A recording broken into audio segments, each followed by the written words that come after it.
বিসমিল্লাহির রহমানির রহিম। আসসালামু আলাইকুম। আশা করছি সবাই ভালো আছেন। আমরা আল্লাহর রহমতে ভালো আছি। তো এই তো ঢেঁড়স সিদ্ধ দিয়েছি, ভর্তা করব। তো সিদ্ধ হচ্ছে, মনে হচ্ছে পানিটা একটু বেশি হয়ে গেছে। আর এদিকে কই মাছ আলু টমেটো দিয়ে ঝোল করে নিচ্ছি।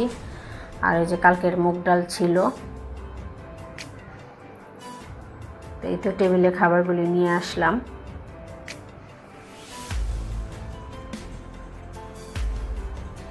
তো তার বাবা আর আমরা খেয়ে নিচ্ছি। তো তার বাবা বলল খেয়ে যে ঝোলটা খুব মজা হয়েছে। আমার ভিডিওটি যদি ভালো লেগে থাকে তাহলে অবশ্যই আমাকে সাপোর্ট করবেন, আমার চ্যানেলের সাথে থাকবেন, লাইক করবেন, কমেন্ট করবেন, শেয়ার করবেন। আর এটা হচ্ছে সন্ধ্যাবেলা একটু সেমাই রান্না করেছি, তো নিচে দিয়ে আসবো এই বাটিটা, তাহাকে দিয়ে পাঠিয়ে দেবো। আর এটা আমাদের জন্য। আর এই তো ছেলে রাতে খাওয়ার জন্য কাচ্চিবাই অর্ডার করেছে, ও খাবে, ডিসকাউন্টে পেয়েছে নাকি, তো অর্ডার করেছে।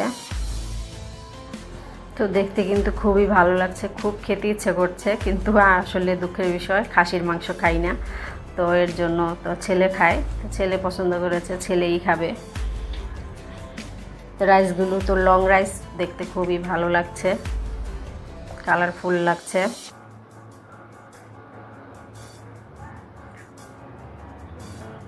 তো ঠিক আছে, আজকের ভিডিওটি এ পর্যন্তই। সবাই ভালো থাকবেন, সুস্থ থাকবেন, আমার চ্যানেলের সাথে থাকবেন। আল্লাহ হাফেজ।